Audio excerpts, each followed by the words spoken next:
نحمده ونصلي على رسوله الكريم بسم الله الرحمن الرحيم ومن يتوکل علی اللہ فهو حسبه۔ حضرات گرامی قدر، انسان اس دنیا کے اندر مختلف عوارض، بیماریوں، پریشانیوں اور مشکلات کے ساتھ معلق ہو کر پیدا کیا گیا ہے۔ اللہ تبارک و تعالی نے کلام حمید کے اندر اس بات کو واضح فرما دیا کہ انسان کو ضعیف پیدا کیا گیا اور انسان کو عجلت پسند پیدا کیا گیا۔ انسان کا فطری ذوق اس کو اس سطح کے پر لے آتا ہے جہاں پر وہ حالات، واقعات، زندگی کے نشیب و فراز کے مقابلے میں اپنے آپ کو بے بس، ناتواں اور انتہائی کمزور محسوس کرتا ہے۔ اس کمزوری کا مقابلہ کرنے کے لیے کئی مرتبہ انسان کے اعصاب، اس کے وسائل، اس کی توانائیاں کمزور پڑ جاتی ہیں۔ انسان اس بات کو سمجھ جاتا ہے کہ میں اپنی ذاتی صلاحیت اور استعداد کے ساتھ ان پریشانیوں کا، ان مشکلات کا مقابلہ کرنے کے قابل کبھی بھی نہیں ہو سکتا۔ جو خدا پرست نہیں ہوتے، جن کو اللہ تبارک و تعالیٰ کے پر یقین نہیں ہوتا، وہ مشکلات کے مقابلے کے اوپر ناتوانی اور کم ہمتی کا شکار ہو کر سرنڈر کر جاتے ہیں۔ لیکن جنہیں اللہ تبارک و تعالیٰ کی نصرت کا، اس کی تائید کا، اس کے فضل بے پایاں کا اور اس کی رحمت عظیمہ کا یقین ہوتا ہے، وہ اللہ تبارک و تعالیٰ کے فضل و رحمت سے، اللہ تبارک و تعالیٰ کی ذات کے پر بھروسہ کر کے اور اپنے آپ کو عاجز اور گناہگار اور بے کس اور ناتواں سمجھ کر اپنے امور کو اللہ تبارک و تعالیٰ کے سپرد کر دیتے ہیں۔ اللہ تبارک و تعالیٰ کے حبیب علیہ السلام نے بہت سی ایسی دعائیں بتلائی ہیں جن کے اندر خود سپردگی کا ذکر کیا گیا، اپنے آپ کو اللہ تبارک و تعالیٰ کے حوالے کرنے کا ذکر کیا گیا۔ اس حوالے سے اللہ تبارک و تعالیٰ کے نبی علیہ السلام کی ایک بڑی خوبصورت دعا ہے، اللہم اسلمت نفسی الیک ووجہت وجہی الیک وفوضت امری الیک والجأت ظہری الیک رغبتا و رہبتا الیک لا ملجا ولا منجا منک الا الیک آمنت بکتابک الذی انزلت وبنبیک الذی ارسلت۔ اس دعا کے اندر اس بات کا ذکر کیا گیا، اسلمت نفسی الیک، میں نے اپنے نفس کو تیرے سپرد کر دیا، وفوضت امری الیک، اور میں نے اپنے امور کو آپ کے حوالے کر دیا، والجأت ظہری الیک، اور اپنی کمر کو آپ کے سامنے جھکا دیا، رغبتا و رہبتا الیک، پوری امید کے ساتھ اور ڈرتے ہوئے۔ امید اس بات کی کہ آپ طاقتور ہیں، امید اس بات کی کہ آپ علی کل شیء قدیر ہیں، امید اس بات کی کہ آپ فعال لما یرید ہیں، اور ڈر اس بات کا کہ میں بڑا ہی گناہگار ہوں، میں بڑا ہی خطاکار ہوں، میں بڑا ہی سیاہکار ہوں۔ کہیں ایسا نہ ہو کہ میرے اعمال کی کوتاہیاں اور میرے اعمال کی سیاہیاں آپ کی نصرت اور میری پریشانیوں کے درمیان حائل ہو جائیں۔ اور حقیقی بات یہ ہے، روئے زمین کے اوپر کوئی شخص ایسا نہیں جو اس بات کو سمجھے بغیر اپنی زندگی کو اچھے طریقے اور احسن طریقے سے گزار سکتا ہو کہ یہ زندگی در حقیقت اللہ تبارک و تعالیٰ کی نصرت کے بغیر اور اس کی تائید کے بغیر اور اس کی حمایت کے بغیر گزارنا ناممکن ہے۔ اللہ تبارک و تعالیٰ کی تائید، اس کا فضل بے پایاں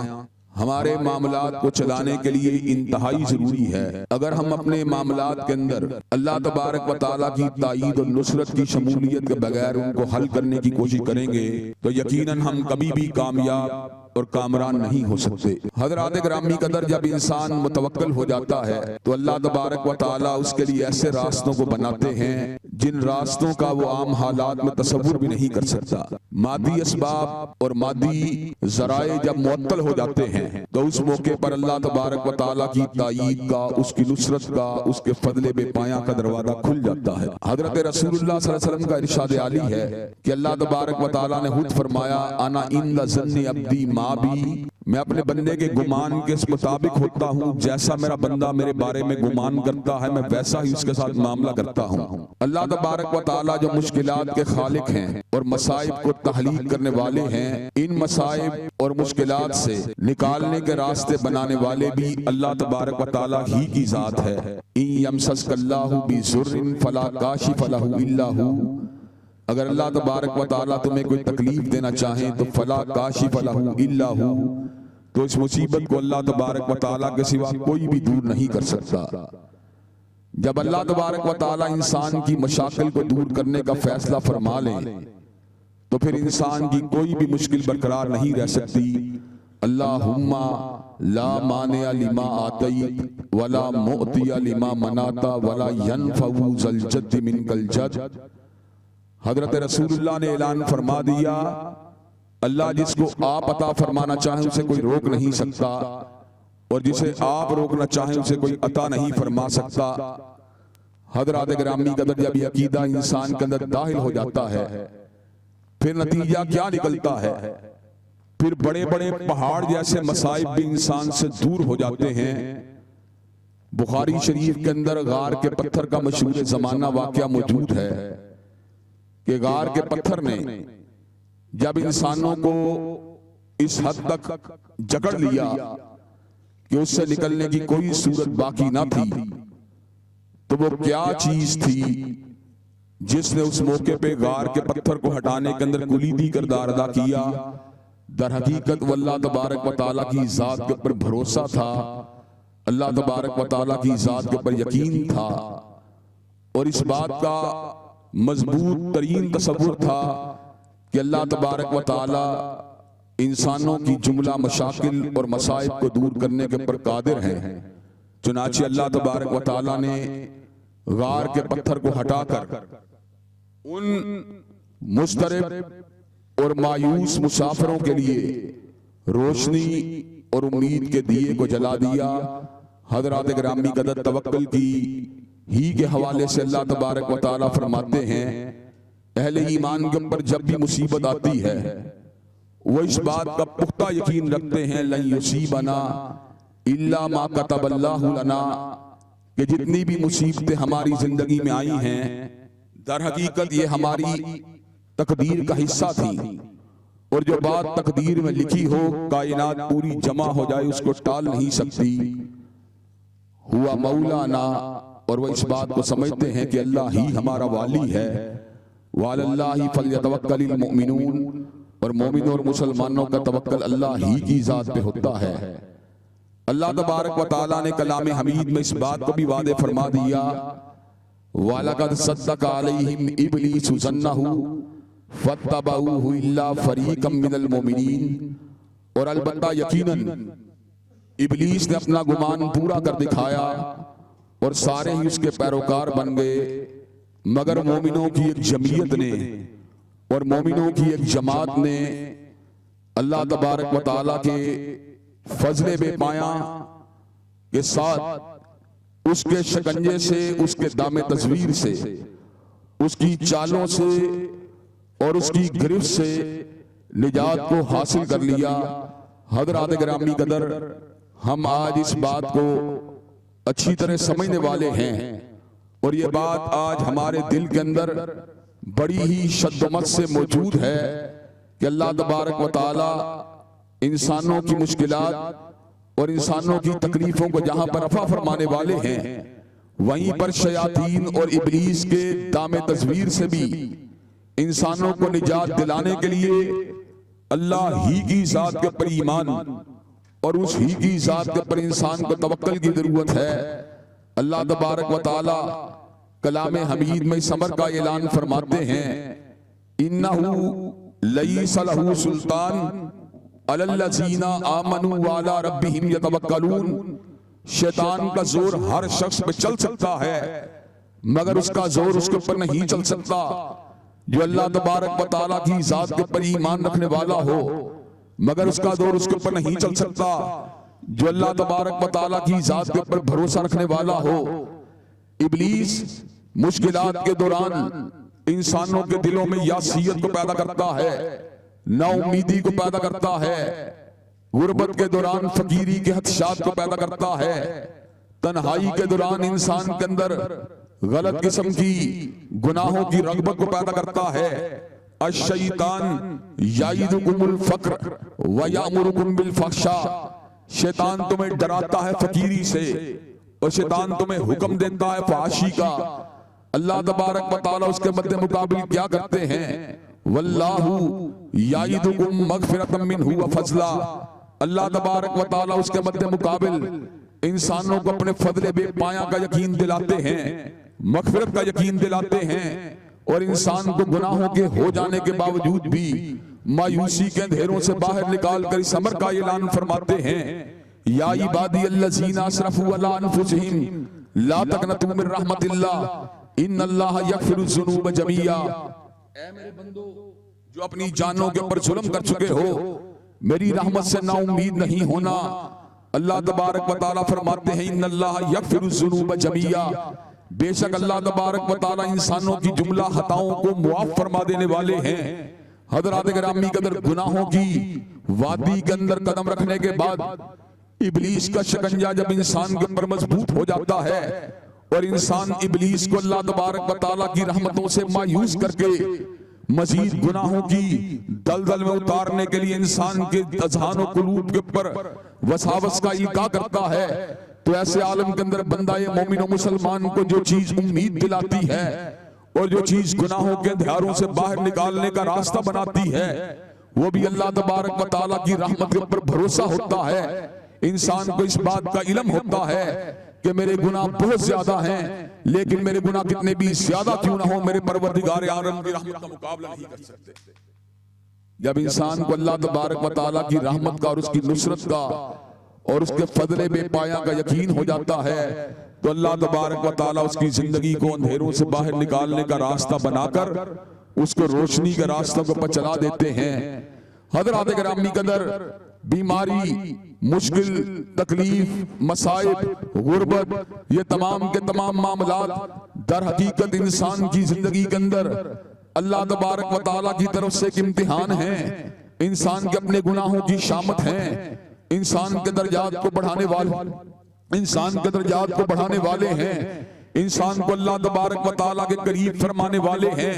حضرات گرامی قدر، ان تمام کی تمام تکالیف کے مقابلہ کرنے کے لیے سب سے پہلے سب سے بڑے جس ہتھیار کی ضرورت ہوتی ہے وہ اللہ تبارک و تعالیٰ کی تائید و نصرت کے ہتھیار کی ضرورت ہوتی ہے۔ میدان جنگ کے اندر جب دشمنوں کے مقابلے کے اوپر مارکہ کارزار پوری شد و مت سے بپا ہو جاتا ہے، تو اس وقت اعدائے دین کا مقابلہ کرنے کے لیے سب سے پہلے جس چیز کی ضرورت ہوتی ہے وہ ثبوت قلب ہوتا ہے، وہ ثبوت قدم ہوتا ہے۔ حضرات گرامی قدر، ثبوت قدم کہاں سے ملتا ہے؟ ثبوت قلب کہاں سے ملتا ہے؟ ثبوت قدم اور ثبوت قلب اس چیز سے ملتا ہے کہ کم من فیۃ قلیلۃ غلبت فیۃ کثیرۃ باذن اللہ، کتنے ہی گروہ جو تعداد میں تھوڑے تھے، اللہ نے ان کو تعداد میں زیادہ گروہوں پہ غالب کر کے اس بات کو ثابت کر دیا، واللہ مع الصابرین، اللہ جب چاہے صبر والوں کو غالب کر سکتا ہے۔ حضرات گرامی قدر، اللہ تبارک و تعالیٰ کے فضل و کرم سے جب تاریخ انبیاء کا مطالعہ کیا جائے تو وہاں سے بھی سب سے پہلے جو درس حاصل ہوتا ہے وہ توکل کا درس حاصل ہوتا ہے۔ انبیاء علیہ السلام نے اللہ تبارک و تعالیٰ کے راستے میں آنے والی تکالیف کا اگر مقابلہ کیا تو اللہ کی نصرت کے یقین کے ساتھ اور ان ابتلاؤں کے بدلے ملنے والے اجر کو مد نظر رکھتے ہوئے کیا۔ حضرت نوح علیہ السلام کو ظلم و بربریت کا نشانہ بنایا گیا، پتھر مارے گئے، راستوں کے اندر کانٹوں کو بچھایا گیا۔ حضرت موسیٰ علیہ السلام کا مقابلہ قارون کے سرمایے سے ہوا، حامان کے منصب سے ہوا، فرعون کی حکمرانی سے ہوا۔ اللہ تبارک و تعالیٰ نے سیدنا موسیٰ علیہ السلام کو ان تمام کے تمام محاذوں کے اوپر غالب فرما دیا۔ حضرات گرامی قدر جب سیدنا ابراہیم علیہ السلام کو آتش نمرود کے اندر اتارا گیا تو ایسے عالم میں سب سے پہلے ان کے جو چیز کام آئی ان کا توکل تھا اللہ تبارک و تعالیٰ کی ذات کے پاس. جب ان کی یہ ندا پہنچی حسبنا اللہ و نعم الوکیل تو حضرت ابراہیم نے کہا اللہ تبارک و تعالیٰ تو میرے لیے کافی ہے اور تو بہترین کارساز ہے. تو اللہ نے کیا کہا قلنا یا نار کونی بردن و سلاما علی ابراہیم آگ تو ابراہیم کے اوپر ٹھنڈی ہو جا مگر اتنی ٹھنڈی نہیں ہونا کہ ابراہیم کو سردی کا احساس ہونے لگے. ابراہیم کے لیے پرامن ایک باغ بن جانا ایک چمنستان بن جانا ایک گلستان بن جانا. حضرات گرامی قدر حضرت رسول اللہ صلی اللہ علیہ وسلم کی زندگی توکل سے عبارت ہے. آپ کے اوپر قاتلانہ حملے کیے گئے آپ کو ہجرت کے اوپر مجبور کر دیا گیا آپ کے اوپر جنگوں کو مسلط کر دیا گیا. 1000 کے لشکر جرار کے مقابلے میں 313 صحابہ کے ساتھ مقابلہ کیا اللہ کے اوپر بھروسہ کر کے کیا. 1300 ساتھیوں کے ساتھ 24,000 کے لشکر جرار کا مقابلہ کیا. غزوہ خندق کے موقع پر اللہ کی ذات کے اوپر توکل کر کے کیا. حضرات گرامی قدر سفر ہجرت کے اندر جس وقت آپ غار سور کی تنہائیوں کے اندر موجود تھے تو کافر اس حد تک غار کے قریب آ چکے تھے کہ اگر وہ ذرا توجہ دیتے تو حضرت رسول اللہ صلی اللہ علیہ وسلم کی ذات اقدس کے اوپر نظر پڑ جانا ان کے لیے چندہ مشکل نہ تھا. ایسے عالم میں حضرت صدیق بڑے ہی پریشان تھے کہ نہ جانے کیا معاملہ ہوگا. تو اللہ کے حبیب نے ان کو مخاطب ہو کے کہا تھا لا تحزن ان اللہ معنا. صدیق غم کرنے کی ضرورت نہیں اللہ ہمارے ساتھ. حضرات گرامی قدر زندگی کی پیش آمدہ مشکلات کے دوران حضرت رسول اللہ صلی اللہ علیہ وسلم کا طرز عمل کیا تھا. آپ نے سیدنا ابراہیم کے انتقال کے موقع پر آنسوؤں کے گھرنے کے دوران الفاظ کہے تو کیا کہ اِنَّا بِفَرَاقِكَ یا ابراہیم لَمَحْزُونُونَ. ابراہیم تیری جدائی نے ہمیں غمزدہ کر دیا ہے لیکن ہے کیا رضینا بقضاء اللہ ہم اللہ کے فیصلوں کے پر راضی ہیں. حضرات گرامی قدر زندگی کے اندر کاروباری تنگیاں ہوں اور کاروباری مشکلات ہوں تو ایسے عالم کے اندر انسان کو کیا کرنا چاہیے اللہ تبارک و تعالیٰ کی ذات کے اوپر توکل کرنا چاہیے کہ وَمَا مِن دَابَّةٍ فِي الْأَرْضِ إِلَّا عَلَى اللَّهِ رِزْقُهَا کہ زمین کے اوپر چلنے والا کوئی چوپایا ایسا نہیں اور جنگل میں دھاڑنے والا کوئی درندہ ایسا نہیں اور بلوں میں چلنے والی کوئی چیونٹی ایسی نہیں جس کا رزق اللہ تبارک و تعالیٰ کے ذمے نہ ہو. جب انسان کا توکل اللہ کی ذات کے اوپر ہوتا ہے تو حدیث مصطفیٰ صلی اللہ علیہ وسلم کے مطابق اللہ تبارک و تعالیٰ اس کو ایسے رزق دیتے ہیں جیسے پرندوں کو رزق دیتے ہیں کہ پرندوں کی رزق کے حصول کے لیے پلاننگ تو کوئی نہیں ہوتی دکان تو کوئی بھی نہیں ہوتی فیکٹری تو کوئی بھی نہیں ہوتی لیکن اللہ تبارک و تعالیٰ کے یہ بنائے ہوئے پرندے صبح دم گھر سے بھوکے پیٹ نکلتے ہیں کوئی شمال کی طرف کوئی جنوب کی طرف کوئی پچھم و پورب کی طرف کوئی مشرق و مغرب کی طرف جب شام کو گھر واپس آتے ہیں تو پیٹ کے اندر ہر ایک کے رزق موجود ہوتا ہے کوئی پرندہ بھی بھوکا نہیں ہوتا. حضرات گرامی قدر جب انسان کا توکل اللہ کی ذات کے اوپر ہو جاتا ہے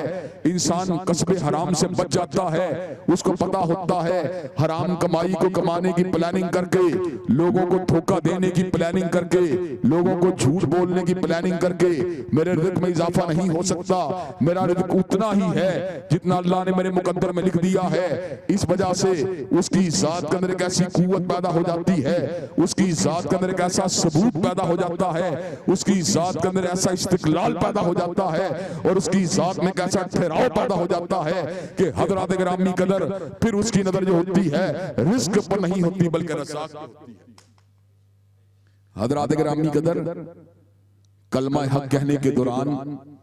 کئی مرتبہ انسان کو ابتلاؤں کا سامنا کرنا پڑتا ہے کئی مرتبہ انسان کو جیل خانوں میں جانا پڑتا ہے کئی مرتبہ انسانوں کی جائیدادوں کو ضبط کر لیا جاتا ہے کئی مرتبہ انسانوں کو مختلف طرح کی تکالیف اور اذیتوں کا نشانہ بننا پڑتا ہے. ایسے عالم میں جس کا توکل اللہ کی ذات پہ ہوتا ہے وہ حکمرانان وقت کی جبین نیاز کو نہیں دیکھتا ان کی پیشانیوں میں پڑنے والے بلوں کو نہیں دیکھتا ان کے بدلتے ہوئے تیوروں کو نہیں دیکھتا ان کی چالوں کو نہیں دیکھتا ان کے دباؤ کو نہیں دیکھتا ان کی ہیبت و حشمت کو نہیں دیکھتا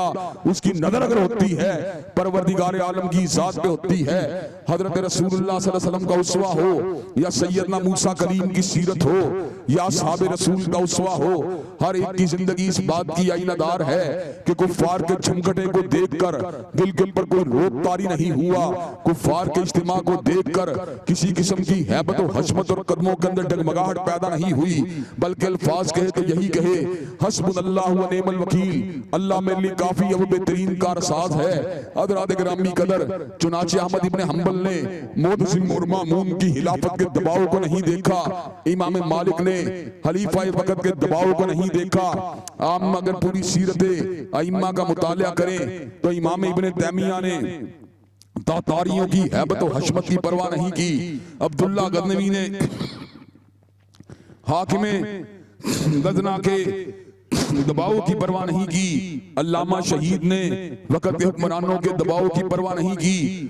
ہر قسم کی تکالیف کو ہندا پیشانی سے سہنا گوارا کر لیا. اللہ نے فضل فرما دیا, اللہ نے کرم فرما دیا, مشکلات کو حل فرما دیا. چنانچہ اگر ہم اللہ تبارک و تعالیٰ کی نصرت کے طلبگار ہیں, اگر ہم اللہ تبارک و تعالیٰ کے فضل بے پایاں کے طلبگار ہیں, اس کی رحمتوں کے طلبگار ہیں اور اس کے حمایت کے طلبگار ہیں, تو ہمارے ذہن کے اندر یہ بات ہونی چاہیے کان حقا علینا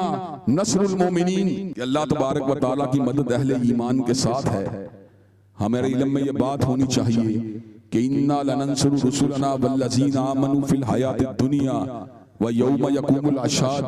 کہ اللہ تبارک و تعالیٰ جس طرح رسول اللہ کی مدد فرمانے والے ہیں, ویسے ہی رسول اللہ کے نقش قدم کے پر چلنے والے اہل ایمان کی مدد کو اس دنیا میں کرنا اور قیامت کا دن کرنا, یہ بھی اللہ تبارک و تعالیٰ نے اپنے ذمہ حق لے لیا ہے. کان حقا علینا نصر المومنین, جب اللہ تبارک و تعالیٰ کا اعلان واضح ہے کہ میں نے مومنوں کی مدد کرنی ہی کرنی ہے, اور اہل ایمان کا یہ اللہ کے اوپر حق ہے کہ اللہ تبارک و تعالیٰ زندگی کے نشیب و فراز کے دوران, زندگی کے مد و جدر کے دوران ان کی مدد کریں, تو پھر انسان کا بھروسہ اسی کی ذات کے اوپر ہونا چاہیے.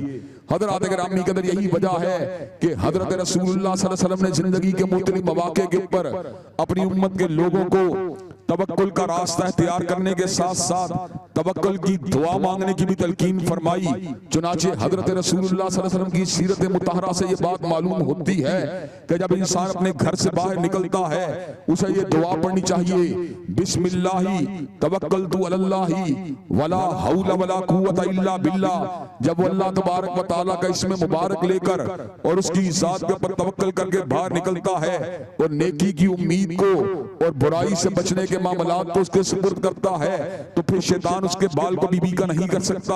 لوگ اس کو نقصان پہنچانے سے قاصر ہو جاتے ہیں, لوگ اس کا بال بھی بھیکا کرنے سے قاصر ہو جاتے ہیں. حضرات گرامی قدر, صبح و شام کے اوراد کی مومن کی زندگی کے اندر انتہائی اہم حیثیت ہے. صبح و شام کے اوراد کو اختیار کرنے والا اللہ تبارک و تعالیٰ کی رحمتوں کی چھاؤں کے تلے ہوتا ہے, اللہ کا فضل اس کے شامل حال ہوتا ہے, اللہ کی تائید اور نصرت اس کے ساتھ ہوتی ہے.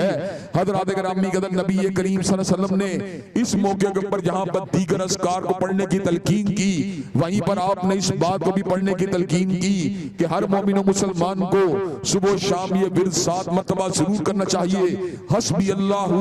لا الہ الا هو علیہ توکلت وہو رب العرش العظیم. حضرات گرامی قدر, اس کو اس بات کا اظہار کرنا چاہیے کہ اللہ تبارک و تعالیٰ آپ میرے لیے کافی ہیں, آپ کے سوا کوئی معبود برحق نہیں ہے, میں آپ ہی کے اوپر توکل کرنے والا ہوں, عرش عظیم کے پروردگار آپ ہی ہیں. جب بندہ اس بات کا اظہار کرتا ہے اللہ تبارک و تعالیٰ اس کی جملہ پریشانیوں کو دور فرما دیتے ہیں. حضرات گرامی قدر, اور اس بات کو بھی اپنے ذہن کے اندر رکھنا چاہیے, دنیا کے اندر جتنے بھی چھوٹے چھوٹے بھروسے والی چیزیں ہیں ان میں سے ہر چیز جو ہے وہ بیماریوں کی زد میں ہے, وہ نیند کی لپیٹ میں ہے, وہ غفلت کی لپیٹ میں ہے, وہ موت کے امکانات سے جڑی ہوئی ہے. اگر میرا بھروسہ اپنے باپ کی ذات کے اوپر ہے تو میرے باپ کو ایک دن مرنا پڑے گا. اگر میرا بھروسہ میرے بڑے بھائی کی طاقت کے اوپر ہے تو میرا بھائی جو ہے وہ رات کے کسی پہر سو جائے گا. حضرات گرامی قدر, اگر میرا بھروسہ اپنے کسی بڑے M N A M P A کے اوپر ہے تو میرا جو M N A M P A ہے کسی وقت اچانک جو ہے مجھے بتلائے بغیر ملک سے باہر نکل جائے گا.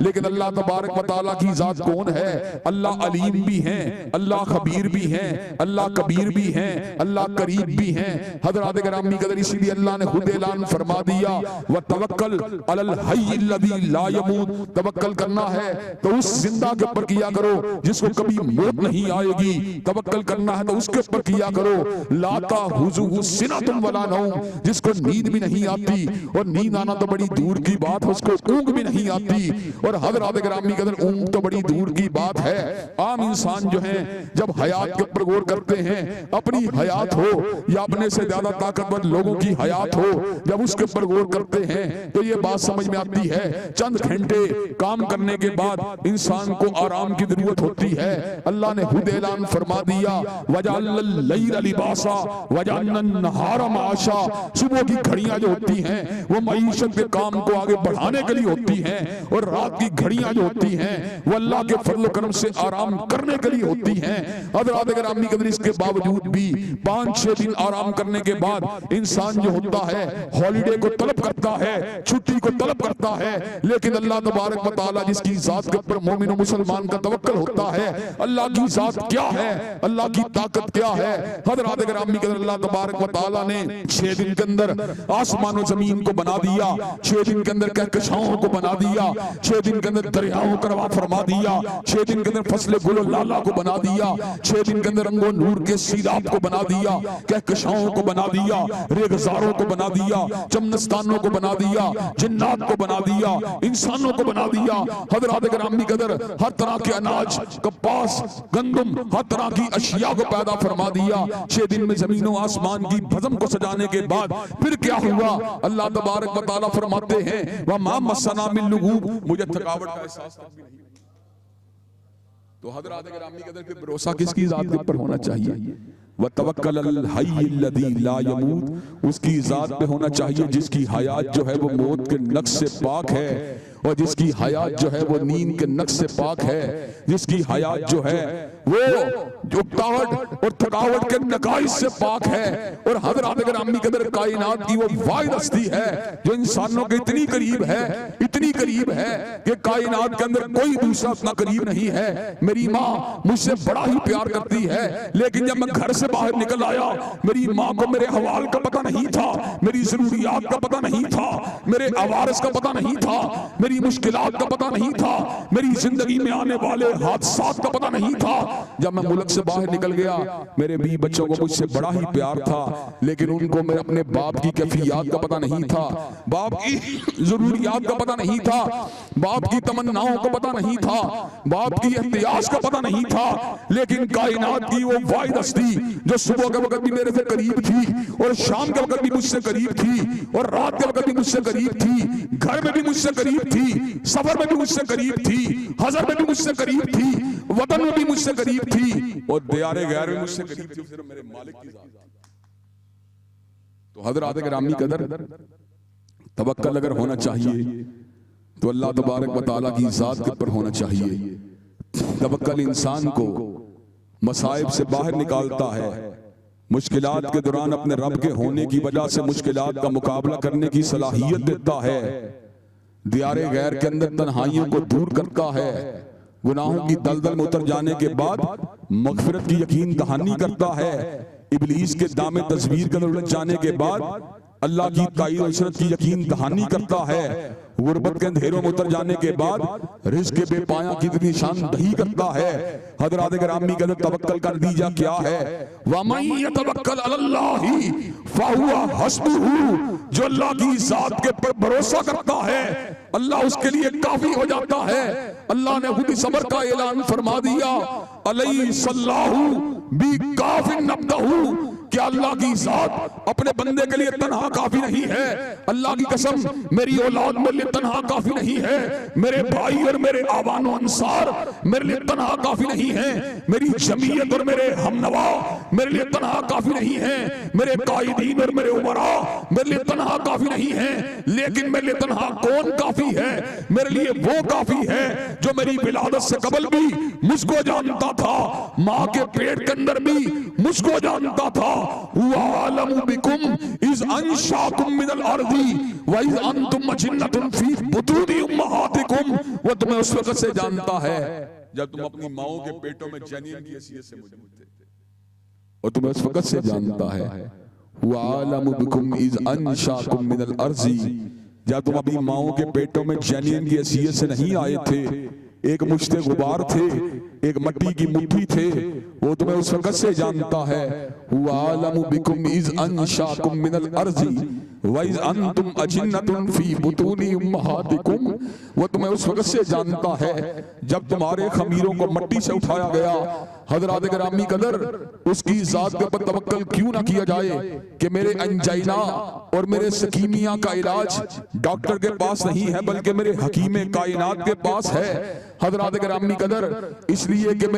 میرے دل کی طرف آنے والا لہو، میں اس کی مقدار کو نہیں جانتا، میں اپنے دل سے نکلنے والے لہو کی مقدار کو نہیں جانتا، میں اپنے جگر کی طاقت کو نہیں جانتا، میں اپنے معدے کے نظام انہضام کے حوالے سے اس کی کارکردگی کو نہیں جانتا، میں اپنے گردوں کی کیفیات کو نہیں جانتا۔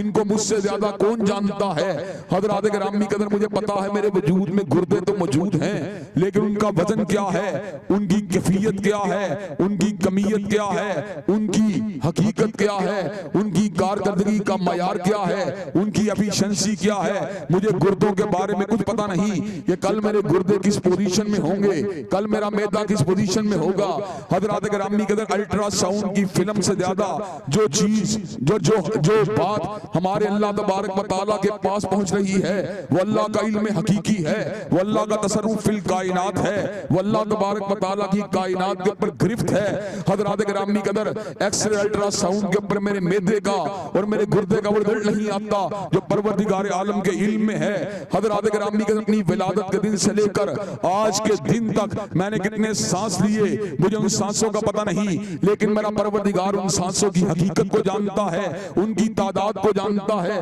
میرا دل آج کتنی مرتبہ دھڑکا مجھے کچھ پتہ نہیں، لیکن میرا پروردگار میرے یوم ولادت سے لے کر آج کے دن تک میرے دل کی دھڑکنوں کی تعداد کو جانتا ہے۔ میرے سر کے اوپر سے کتنے بال اڑ گئے اور کتنے بال آج تک موجود ہیں، میں ان کی تعداد کو نہیں جانتا، لیکن میرا پروردگار عالم ان کی تعداد کو جانتا ہے۔ حضرات گرامی قدر، حضرت آدم علیہ السلام کی ولادت سے لے کر آج کے دن تک جتنے بھی لوگ پیدا ہوئے، جن میں سے کئی میرے آباء و اجداد تھے، میں ان کی زندگیوں کو نہیں جانتا۔ مجھے اپنے باپ کی زندگی کا ایک خاکہ موجود ہے، لیکن پوری زندگی کو نہیں جانتا۔ دادا کے بارے میں معلومات ہیں، ان سے ملاقات ہے، لیکن پوری زندگی کیسے گزری میں اس بارے میں نہیں جانتا۔ پردادا سے اوپر کے لوگ، میں تو ان کے ناموں کو بھی نہیں جانتا۔ 150 سال پہلے جس انسان کی پشت کے اندر میرا وجود موجود تھا، میں اس کی زندگی کی حقیقتوں کو نہیں جانتا، لیکن اللہ تبارک و تعالیٰ کون ہیں؟ حضرت آدم کی ولادت سے لے کر آج کے دن تک لا یضل ربی ولا ینسا، اللہ تبارک و تعالیٰ ہر انسان کے وجود کو جانتا ہے، اس کی آنکھوں سے گرنے والے آنسوؤں کو جانتا ہے، اس کے لبوں کے اوپر آنے والی مسکراہٹوں کو جانتا ہے، اس کی پلک کے جھپکنے کی کیفیات کو جانتا ہے۔ اور اللہ تبارک و تعالیٰ وہ ہیں جس کے علم کی وسعت کا عالم یہ ہے کہ اللہ نے سینکڑوں جنگلات کو پیدا کیا، اور سینکڑوں جنگلات کے اندر اللہ نے کروڑوں درختوں کو پیدا کیا، اور کروڑوں درختوں کے اوپر اللہ نے اربوں پتوں کو پیدا کیا۔ اور میرے اللہ تبارک و تعالیٰ جہاں پہ اتنے بڑے خالق ہیں، وہیں پر اپنی مخلوق کے معاملات سے کس حد تک آگاہ ہیں۔ انہوں نے خود اعلان فرما دیا، وَمَا تَسْقُطُ مِن وَرَقَةٍ إِلَّا يَعْلَمُهَا، کہ جنگلات کے اندر درختوں سے گرنے والا کوئی ایک پتا بھی جب گرتا ہے میرے علم کے مطابق گرتا ہے، میرے حکم کے ساتھ۔ حضرات گرامی قدر، اللہ تبارک و تعالیٰ کی ذات کے پر توکل کیوں نہ کیا جائے؟ هو الذی یصورکم فی الارحام کیف یشاء، کہ جس نے ہمیں تخلیق کرنے کے دوران ہمیں رنگ و نور کی تمام نعمتوں سے نواز دیا۔ ہم کیا تھے؟ ایک بے جان اور لیسدار قطرے کی پیداوار، لیکن اللہ نے کیا کیا؟ انا خلقنا الانسان من نطفۃ امشاج نبتلیہ فجعلناہ سمیعا بصیرا، اللہ نے اس بے جان قطرے کے اندر سماعت کو پیدا کیا، اس کے اندر بصارت کو پیدا کیا، اس کے اندر نطق کو پیدا کیا، قوت گویائی کو پیدا کیا، دھڑکتے ہوئے دل کو پیدا کیا، سوچنے والے دماغ کو پیدا کیا، پکڑنے والے ہاتھ کو پیدا کیا، چلنے والے قدم کو پیدا کیا، جذبات کو پیدا کیا، احساسات کو پیدا کیا، خوف کو پیدا کیا، امید کو پیدا کیا، رجا کو پیدا کیا، توکل کو پیدا کیا، انابت کو پیدا کیا، شعور کو پیدا کیا، محبت کو پیدا کیا، نفرت کو پیدا کیا۔ لاکھوں طرح کے نظاموں کو ایک ہی انسان انسان کے اندر بدیت فرما دیا، جب خالق وہی ہے، جب مالک وہی ہے، جب پیدا کرنے والا وہی ہے، جب مارنے والا وہی ہے، تو حضرات گرامی کے اندر انابت بھی اسی کی طرف ہونی چاہیے، امید بھی اسی سے ہونی چاہیے، توکل بھی اسی کا ہونا چاہیے۔ حضرات گرامی قدر اور توکل جو ہے یہ اللہ تبارک و تعالیٰ کے فضل و کرم سے یہ توحید کے عقیدے کو مضبوط کرنے کا اتنا بڑا سبب ہے کہ آپ اس بات کے بارے میں اگر غور و خوض کریں تو آپ اس بات کے پر حیران ہو جائیں گے۔ دنیا کے اندر جتنی بھی عبادات ہیں ان عبادات کے اندر ان کی مختلف کیفیات ہیں، کسی کے اندر اپنے مال کو لگانا پڑتا ہے، کسی کے اندر اپنی توانائیوں کو لگانا پڑتا ہے، کسی کے اندر اپنے وسائل کو لگانا پڑتا ہے حضرات گرامی کے اندر، لیکن ذکر کی عبادت ایک ایسی عبادت ہے جس اندر فقط زبان کی حرکت سے نیکیوں کی ایک مشین چل پڑتی ہے۔ نیکیوں کی یہ مشین ایسی مشین ہوتی ہے جس کے بارے میں آپ حیران ہو جائیں گے۔ فقط 100 مرتبہ سورہ فاتحہ پڑھنے کے نتیجے میں 1,40,000 کے لگ بھگ نیکیاں آپ کے نامہ اعمال میں داخل کر دی جاتی ہیں۔ 100 مرتبہ آیت الکرسی پڑھنے کے نتیجے کے اندر 1,55,000 نیکیاں آپ کے نامہ اعمال میں داخل کر دی جاتی ہیں۔ 3 کل 100 مرتبہ پڑھنے کے نتیجے کے اندر جو کل اللہ کے اضافی فضائل اور اضافی نتائج ہیں، اگر ان کو ایک طرف بھی رکھ دیا جائے تو حضرات گرامی کے اندر عام جو ایک حرف کے بدلے 10 نیکیاں ملنی ہیں، ایک تسبیح کرنے کے نتیجے کے اندر اللہ کے فضل و کرم سے 2,30,000 نیکیاں آپ کے نامہ اعمال میں داخل کر دی جاتی ہیں۔ لیکن اس سے بھی آگے ایک الگ عبادت ہے کہ جس کے اندر انسان جو ہوتا ہے زبان کو حرکت دیے بغیر اور زبان کو جنبش دیے بغیر بھی حالت عبادت میں ہوتا ہے۔ وہ حالت عبادت کب ہوتی ہے؟ جب انسان نہ تو مایوس ہوتا ہے، نہ امید ہوتا ہے، نہ اللہ تبارک و تعالیٰ کی رحمت بے پایاں سے غافل ہوتا ہے۔ اس کا دل جو ہوتا ہے حالت توکل میں ہوتا ہے، اس کا دماغ جو ہوتا ہے اللہ کے پر بھروسے کی حالت میں ہوتا ہے۔ حضرات گرامی کا توکل اور امید کی یہ عبادت زبان کو ہلائے بغیر بھی انسانوں کے نامہ اعمال میں نیکیاں داخل ہو رہی ہیں۔ حضرات گرامی قدر اور تنہا اس نیکی کی وجہ سے شیطان ابلیس جو ہوتا ہے وہ بھی ذلیل ہو رہا ہوتا ہے، اور تنہا اس عبادت کی وجہ سے انسان کے گناہ جو ہوتے ہیں وہ معاف ہو رہے ہوتے ہیں، اور تنہا اس عبادت کی وجہ سے اللہ کی نصرت کاملہ اس کے ساتھ شامل ہو رہی ہوتی ہے، اور تنہا اپنی زبان کو ہلائے بغیر دل کی اس کیفیت اور احساس کے ساتھ رزق کے دروازے کھل رہے ہوتے ہیں، اور اس توکل کی وجہ سے انسان جو ہوتا ہے وہ جہنم کی آگ سے دور ہو رہا ہوتا ہے اور جنت کے باغات کے قریب ہو رہا ہوتا ہے۔ اور اس توکل کی وجہ سے انسان جو ہوتا ہے سیلف کانفیڈنس کے اس لیول کے اوپر اتر آتا ہے اور خود اعتمادی اس مقام کے اوپر پہنچ جاتا ہے جہاں بڑی انسان تو بڑی دور کی بات ہے، جہاں ایک انسان کے ساتھ اس کا مقابل تقابل تو بڑی دور کی بات ہے۔ جن و انس کے شیاطین بھی سارے اگر اکٹھے ہو کر آ جائیں تو حضرات گرامی کے اندر وہ ان کے مقابلے کے اوپر بھی استقامت کی ایک چٹان بن کے ان کے سامنے کھڑا ہو جاتا ہے۔ حضرات گرامی کا توکل جو ہے وہ عبادت اور ایمان کے اندر جو ہے وہ کلیدی کردار ادا کرتا ہے۔ توکل ایمان کی بڑھوتری کا سبب ہے، توکل عبادات کی قبولیت کا سبب ہے، توکل گناہوں کو مٹانے کا سبب ہے، توکل شیطان کے شکنجے سے نکل جانے کا سبب ہے، توکل رزق کے حصول کا ذریعہ ہے، توکل مصائب کے مقابلے کے اندر انسان کو حوصلہ دینے والی بہت بڑی قوت ہے۔ حضرات گرامی کا توکل جو ہوتا ہے وہ اللہ تبارک و تعالیٰ کی قربت کا راستہ اور اللہ کی حمایت کا راستہ ہے۔ اللہ تبارک و تعالیٰ ہم سب کو توکل کے راستے پر چلنے کی توفیق دے۔ وآخر دعوانا الحمدللہ رب العالمین۔ السلام علیکم، جزاکم اللہ خیر آپ سب کا آنے کا، اور خاص طور پہ علامہ صاحب کا بڑا ہی